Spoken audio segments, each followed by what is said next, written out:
video shows the chaos after Marietta police say an off-duty officer shot a man Monday morning. I heard this pop, pop, pop, pop, and looked, realized, a guy was holding a gun to a girl. She was standing between two white cars. Marguerite Walters was driving through the parking lot with her 14-year-old son Gunnar, who recorded this video. You can see a man in a gray shirt holding a gun as a woman screams. I saw her go to the ground and she was screaming, blood-curdling, scream, saying, no, no, please, no. And I realized somebody was hurt. The cop still had his gun pointed at my mom. Unarmed civilian trying to help this dude out on the floor. Are believed to be at least 4 federal investigations targeting the mayor and his top aides. This includes the investigation that prompted the former NYPD Police Commissioner Edward Caban to resign last week. Federal investigators are reportedly looking into whether Caban's twin brother sold police protection to nightlife businesses. Several NYPD executives have also been caught up in that investigation and had to turn over their phones to the FBI.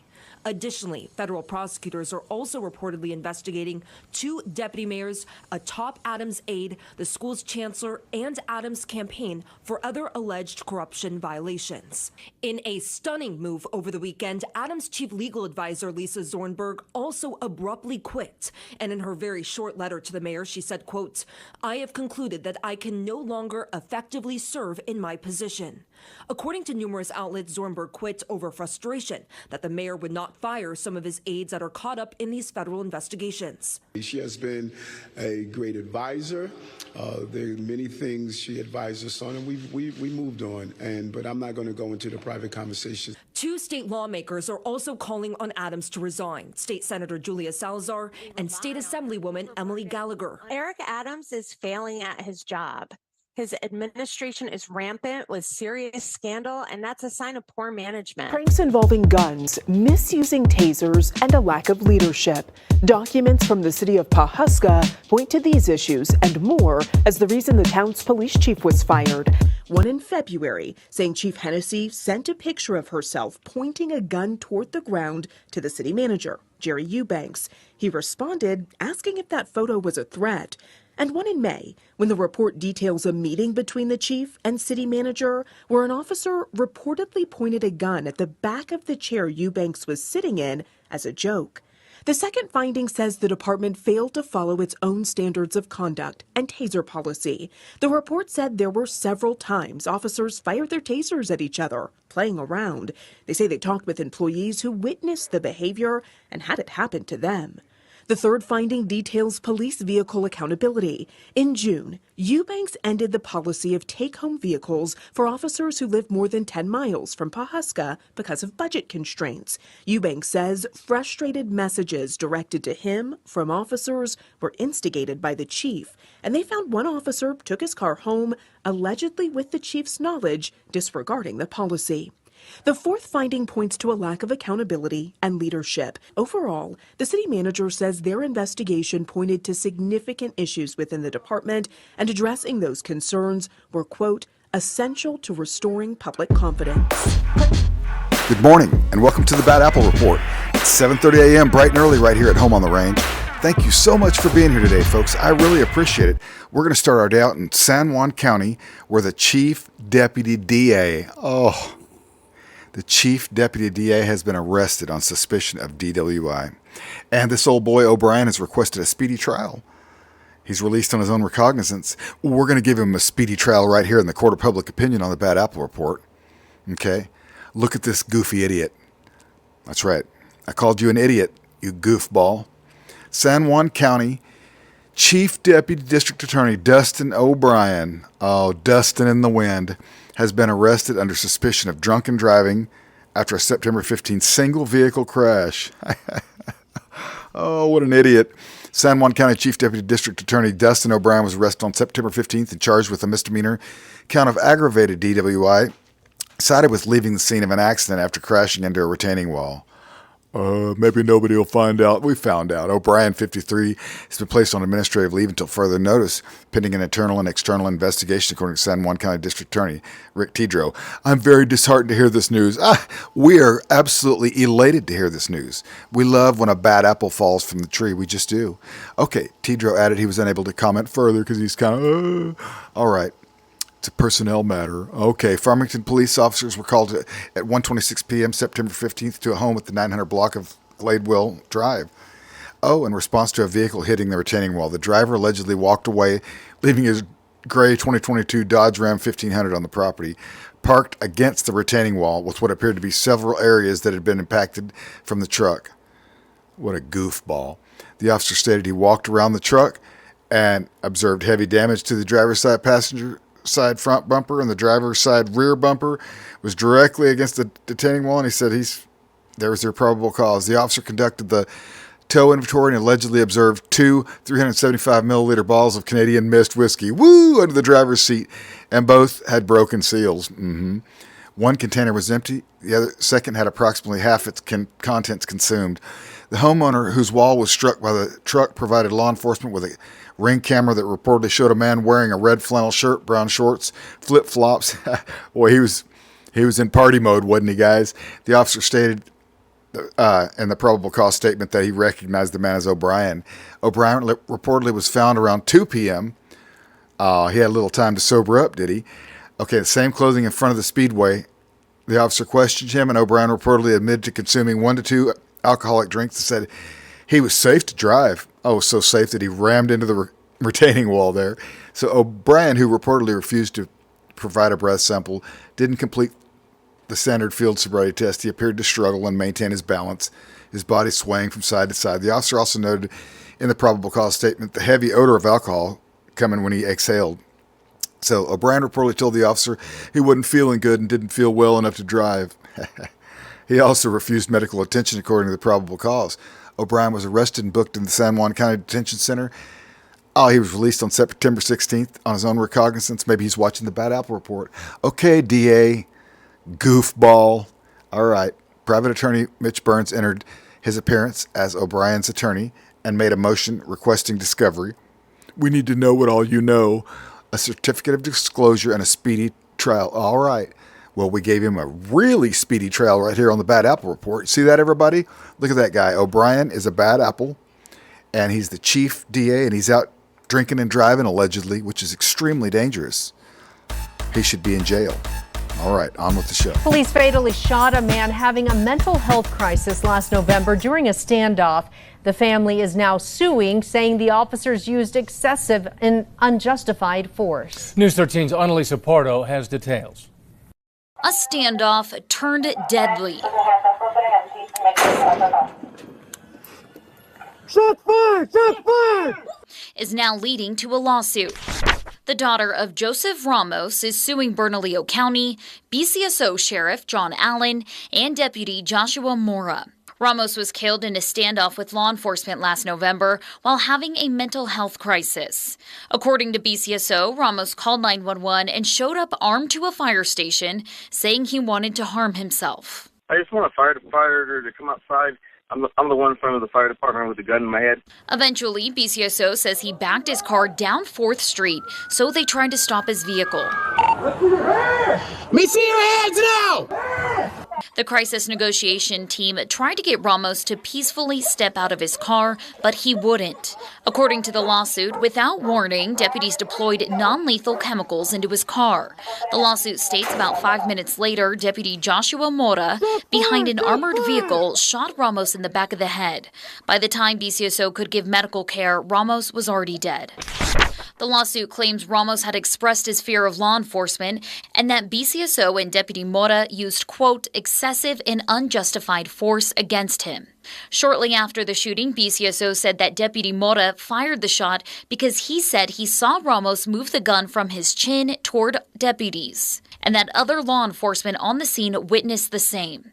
Deputy Mora was involved in another deadly shooting in 2017, in which the county paid out $1.75 million to settle a series of lawsuits that followed. Like Police Chief Chris Wilrye said he requested the Calcasieu Parish Sheriff's Office conduct an internal investigation after receiving employee complaints about working conditions. The subsequent report found violations of harassment, insubordination, and conduct unbecoming of an officer.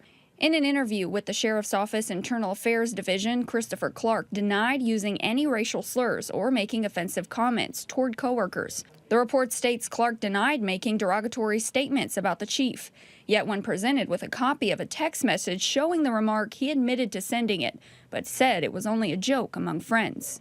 The report also summarizes an interview with Michael Boudreaux stating he admitted to making race-related jokes but denied using slurs. However, Boudreaux did report hearing Clark use racial slurs. Chief Wilride told 7 News, quote, "These accusations not only violate our policy, but also go against what we at the Westlake Police Department stand for. We do annual trainings on these type of things," end quote.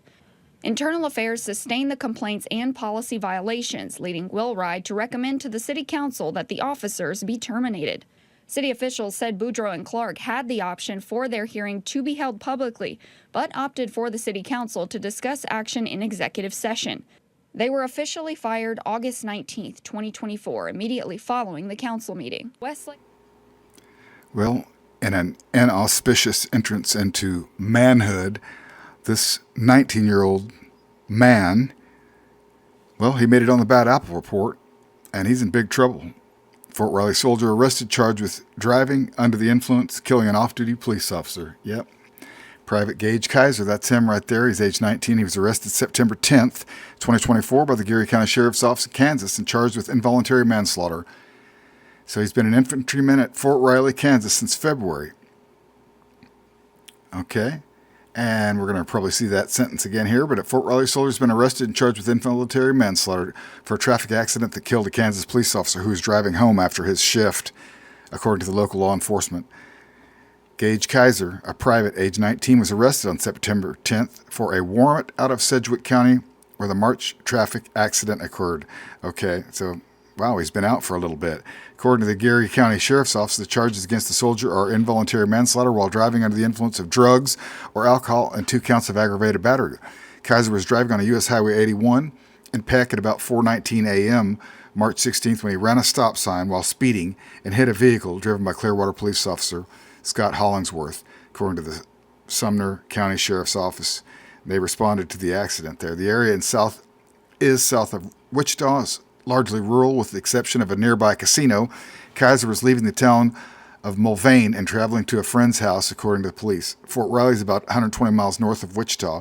Hollingsworth, 26, had just gotten off work and was driving back home to the town of Wellington. 26-year-old cop. He's history.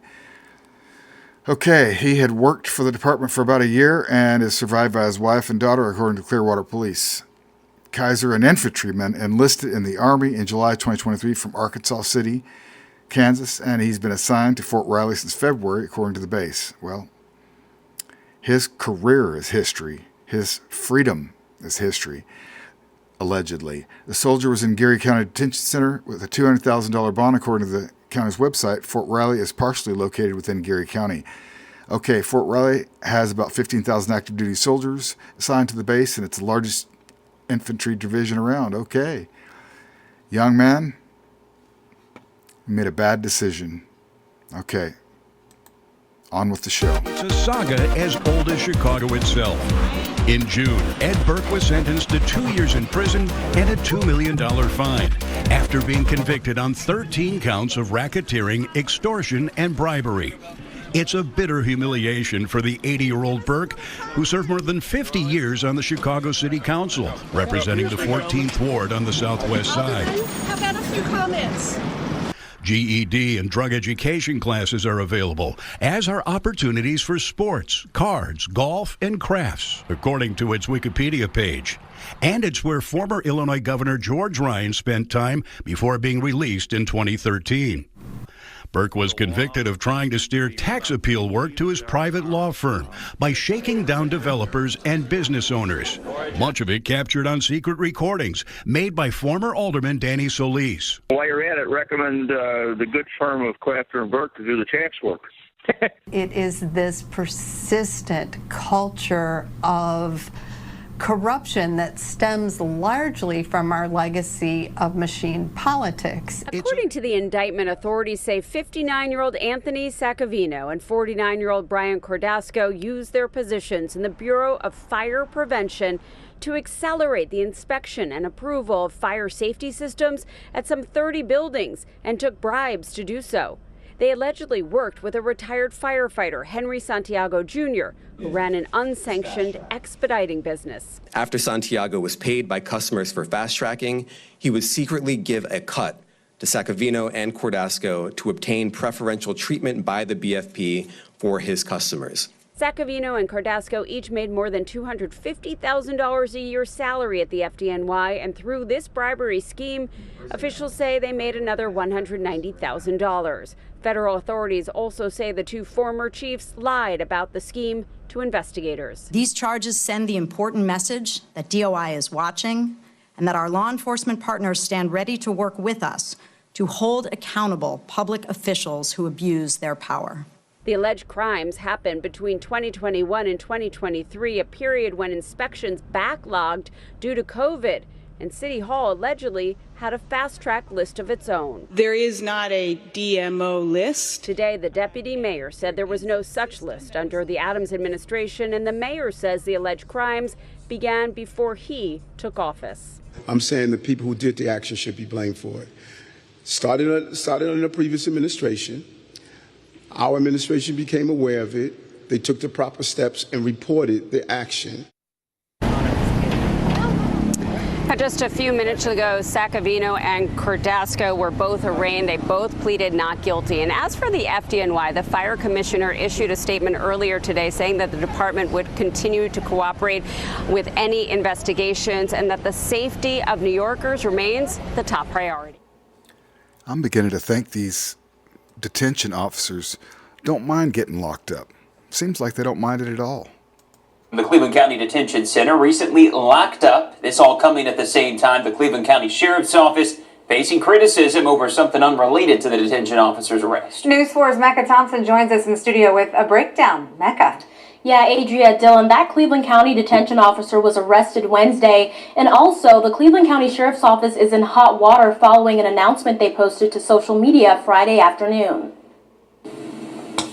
Court documents reveal Cleveland County Detention Officer Luis Alejandro Cardona facing 2 counts of sexual battery and 1 count of assault and battery. In an affidavit, a detainee in the Cleveland County Jail says Cardona told her to hit him up when she gets out. The detainee also states that the detention officer groped her and made comments about her breast size. Documents also say Cardona intentionally groped a detainee's buttocks in a lewd manner. Paperwork also says the detention officer knocked the detainee to the ground with force and violence. On September 4th, authorities say they interviewed Cardona at the Cleveland County Detention Center. Police say Cardona admitted to multiple policy violations and, quote, was caught in multiple lies. News 4 tried reaching out to the Cleveland County Sheriff's Office for comment Friday afternoon and could not get a hold of anyone.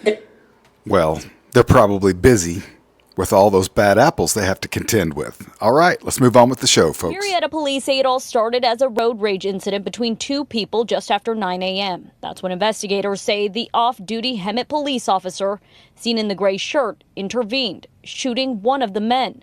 We're blurring the officer's face because he has not been arrested. Walters, who is CPR certified, then rushed to help, despite the off-duty officer still pointing his gun. Ran over and just said, I can help. He at first he said no, and then he let me go, and I went and I got him laid on the ground and was applying pressure to his wound and trying to talk to him. And police say the victim was shot multiple times. Investigators also recovered a handgun at the scene. I was told it was a BB gun, like a pellet gun, so I'm not sure. But when I was around him on the ground, there was no firearm or weapon or anything by him. And that's a wrap. Thank you so much for being here today, folks, to watch the Bad Apple Report, just like every day right here at home on the range. And as usual, I'm going to whip up another batch of bad apples for you, and I'll see you right back here tomorrow morning at 7:30 a.m. bright and early. Have a great day, folks.